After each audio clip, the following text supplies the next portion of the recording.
சொல்லி சொல்லி ஊர் தாலியா இருப்பார்.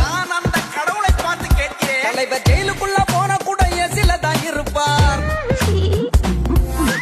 வாழா போன உலகத்துல காசு பணம் பெருசே, அந்த காசு பணம் இல்லைன்னா காரி துப்பும் பரிசு.